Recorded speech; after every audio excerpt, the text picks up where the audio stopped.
The way Twitter was utilized during the Arab Spring redefined activism in the 21st century. It has quickly evolved since, and now thanks to ubiquitous smartphones and services like Facebook Live and Periscope, our eyes are exposed to the world as never before.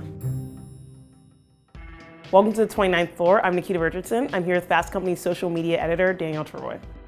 With you and I both working in journalism, and you especially in social media, it's been pretty fascinating to watch the way that activism is really evolving through social media. Yeah, it's a really interesting time to be working in social media right now. We were already kind of seeing this in 2011 with Arab Spring. Protesters were using Twitter to communicate with each other, and they were proliferating propaganda and kind of exposing what was happening in the area through Twitter. And Facebook Live just had its Arab Spring moment with the shooting of Philando Castile. I feel with videos proliferating on these sites, for once, something that these communities, Black communities especially, have been speaking about forever, are now in front of the world. Its impact has only been made real through social media. Yeah, it has been really interesting to watch the evolution of it. Like with Ferguson, for instance, we didn't see any video of the actual crime itself, but we were aware of the aftermath through the protests and everything that we saw on Twitter. And now we're moving to this area where we're getting live footage of the actual crime, and you have to think that that's moving us into a space of like more accountability.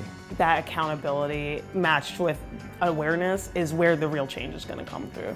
Making protesters and people who are seeing injustices done more powerful in a way that they haven't been, I think, in decades. And that's a really important point to make, that maybe with Twitter and Facebook Live, the people who invented it weren't really thinking that these were going to become tools of social justice, but now that we're seeing apps like ACLU's apps developed specifically for that purpose, pairing that with social media, I think, is the most powerful tool at social justice's disposal right now. It's good to know people care, but is change really being affected? How can we make sure that we turn what we're saying on social media and what we're seeing into action?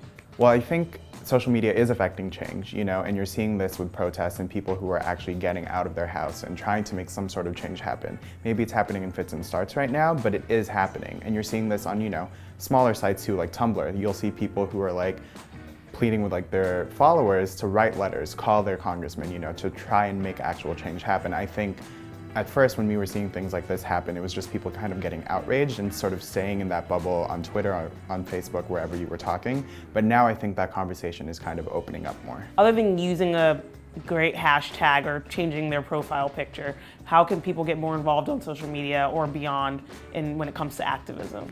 Definitely download the ACLU app. Use Signal, which is an app that encrypts your messages so that police stingrays can't read them. And be aware that you can film police on public property, exercise your rights, and I guess use Facebook, Twitter, whatever other social platforms you're involved in to get other people that you know involved. Good to know, Daniel. We'd love to hear your thoughts on how social media is changing activism. Use the hashtag 29th floor. Thanks for watching.